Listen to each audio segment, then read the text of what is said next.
Today is going to start a new way of doing lessons in the computer lab. So the expectation is going to be that you walk in quietly and sit down and log yourself in.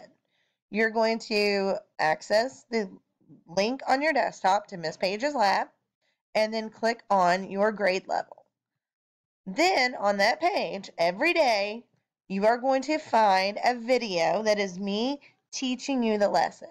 It is just like if I was standing up here in front of the class, but it's going to be right in front of you.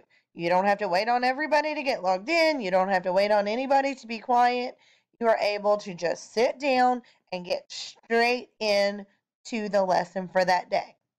Any other videos that you need, if I broke it down into pieces, any links that you need, or any other information is going to be listed under that day.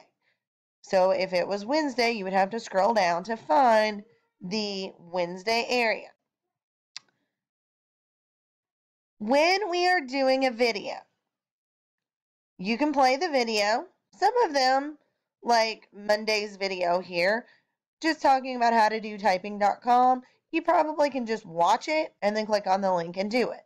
But then some things you may need to watch the video and work along with it. You have a couple options. You can always switch back and forth between your tabs, or there is something else called Side Player that I found the other day that is going to help us. So I am going to click on the link here to Side Player. And this is a Chrome extension, so I'm going to click Add to Chrome. A little box is going to pop up, and I'm going to click Add Extension. I'm going to give it just a moment to pop up, and it's going to say that it has been added to Chrome. So now I'm ready to close that tab.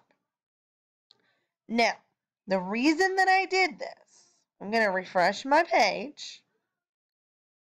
And let's say I had a video that I needed to actually see what I was doing while I was working on the page. And I didn't want to have to go back and forth between tabs and try to figure out where I was. So if I have a video, I'm just going to use this one as an example. So I click on the video and it's going to start playing. If I see right here, this little rectangle says play in Side Player. When I click on that, it's going to pop up this little box. Now, I can go to a new tab, and that little box should stay on the screen. It looks like on my computer, for some reason right now, it is not. But on yours, it should follow to the screen that you are on so that you can have the video and be working at the same time. If you right click, you get a little arrow and you can move this around. So if it's in the way of what you're clicking on, I can move it to a different area of my screen. If it is too small, I can also resize it. If I go down here to the corner, I get the arrow and I can make it a little bigger if I need to. If I don't need to use this, if it's just something very simple that I don't need to follow along with as I'm working and watching the video, you don't have to use Side Player. And if I'm finished with it, I can just click the X.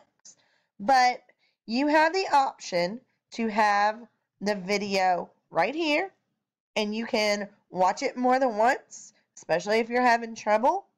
You can fast forward to the part that you are getting stuck on since you've already done part of it. But all of these are tools to help you. And then if you still can't figure it out, then I am available for you to turn your stop sign over so that I can come help you as well.